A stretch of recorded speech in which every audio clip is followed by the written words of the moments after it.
All right, here to make soy Khao Soi. I knew I was going to say it wrong. Is Chef Nick Liu. Give him some love. I love that we're doing this because it looks phenomenal. You just got back from your honeymoon in Thailand, of all places. Freshly married. And he's basically the emoji with the heart eyes because his wife is in the audience right now. Don't worry, we'll bring her up here. We'll bring her up here later on. Tell me about the honeymoon, first of all, and then we're going to talk about the dish. Okay, so, I mean, our honeymoon was just amazing. We were supposed to get married in Thailand, but then our last trip, we were in the north of France, the south of France. Oh, my gosh. And we were just in the most amazing place, and we just kind of did it on a beach, just on a whim, and was like, okay, let's just get married. We say our vows. You eloped. Yeah, we eloped. Nice. So we used our Thailand for our honeymoon. Oh, my gosh. Beautiful. And it could have been more perfect. Like Khao Soi, it's kind of like a love story, actually. Okay. Like every day we'd have this adventure, and we'd like find the most perfect Khao Sois, and we'd go to all types of parts of northern Thailand and Chiang Mai, and it was just like our little thing. And with Khao Sois, there's so many different varieties and versions of Khao Soi. You can get ones with beef, you can get ones with chicken, ones with pork, and if you want to even make it a vegetarian, you can use one with mushrooms, right? Amazing. Oh my gosh, mushrooms is the theme today. It's the theme. Okay, so explain for those who don't know, because I didn't know what Khao Soi was. Yes. This is Khao Soi. What is it? So this is Khao Soi. It's like a curry noodle. It's almost like a soup. It's very coconut heavy base, but it's got all these beautiful aromatics of Thailand. So really, when you eat this dish, really reminds you of Thailand, I feel. Beautiful. Yes. Okay, well, let's make the dish. How do we start? Okay, we're going to start with the noodles. So we have some Baldessari kind of like tagliatelle, which is a richer kind of egg yolk noodle, which I really, really love with this dish. Okay. But the most important thing for this recipe, I feel, is the fried part of these noodles. So we're going to take a little bit of these noodles, and we're going to put them in the fryer. So you're going to deep fry some of them. Yes. And these are going to be used for what? These are going to be used as a garnish and a topping. Gosh, that looks good. And it's, you get all this kind of beautiful textures, right? And this nice kind of fried sort of flavor to the noodle as well, which it doesn't really, take really very love. long, does it, Chef? No, it doesn't take very long at all. You looking for somewhere to put it? He's like, what do I do? I need to start deep frying my broccoli. I just feel it would be better. That just made it so much better. And it was so quick. And it smells deep fried so good. Asparagus. What about that?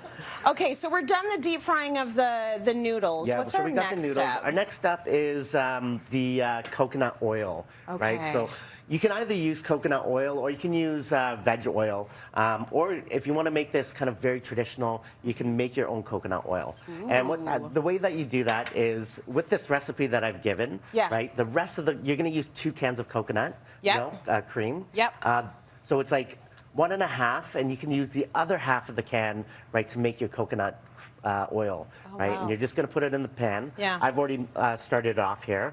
It's going to reduce, it's going to get really thick, and then it's going to crack, right? And you're going to get this beautiful oil, and it's and some really nice kind of coconut toasty bits in there. If you're making your own coconut oil, do you find it sort of suits the recipe a little bit more than just using the store-bought? Absolutely, because it really adds, all the coconut bits in there starts to toast, and it gives it a little bit more depth of that coconut flavor, which we're looking for.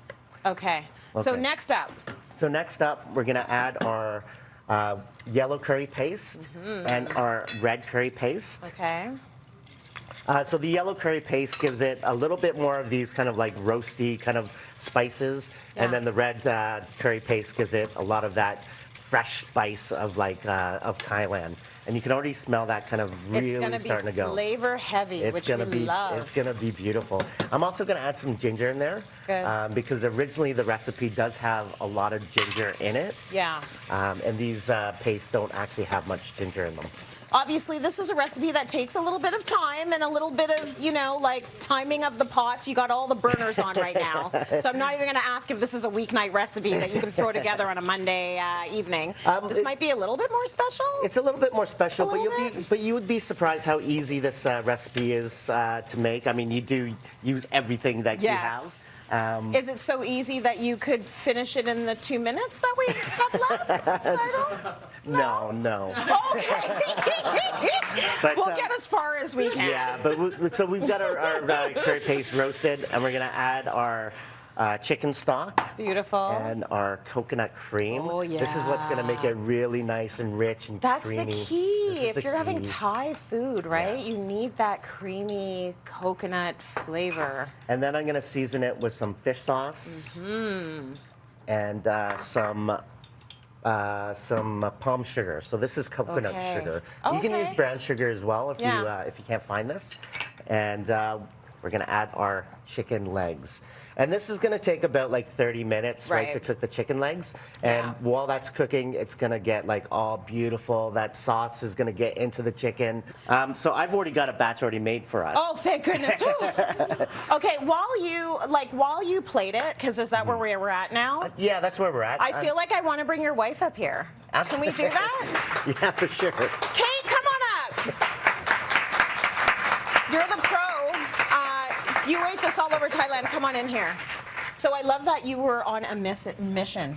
You know, and it was sort of like this was the love, finding this dish everywhere. Did you find a favorite? Absolutely. So our first Khao Soi that we had. Yeah. Actually, we just arrived in Chiang Mai. We had a nightmare time getting there. Oh, it was hard, eh? Yeah, we had some delays. Yes. And I've so- heard that the airport is having some delays. Yeah, and I just told Nick, I was like, let's go for a walk. And then I'm leading him through the streets of Chiang Mai, and then I tell him about 10 minutes into it, I was like, do you know where we're going? He's like, I have no idea. And I told him, I was like, well, we're going for Khao Soi. And he looks at me, he's like, that's why I love you. She's definitely my people. The love is real though, because even as we're up here getting ready for the segment, he's like, "Oh my gosh, she's so cute." like he's just seeing you for the first time. You two hang on to that. Let me tell you, year one is a good time. You hang on to that. So this is beautiful. It looks gorgeous. Yeah, so this is the start of it, and Yeah. then we're gonna finish it off with these crispy noodles, right? Because these are so. This really kind of kicks this Well, whole that's dish very up a notch. important to have on. We have a final version right there that we can show you on the way out. And I would say try this at home. It is special. It's a beautiful recipe. It's all about the love. Maybe we'll take, I don't know if we even have spoons. We'll take a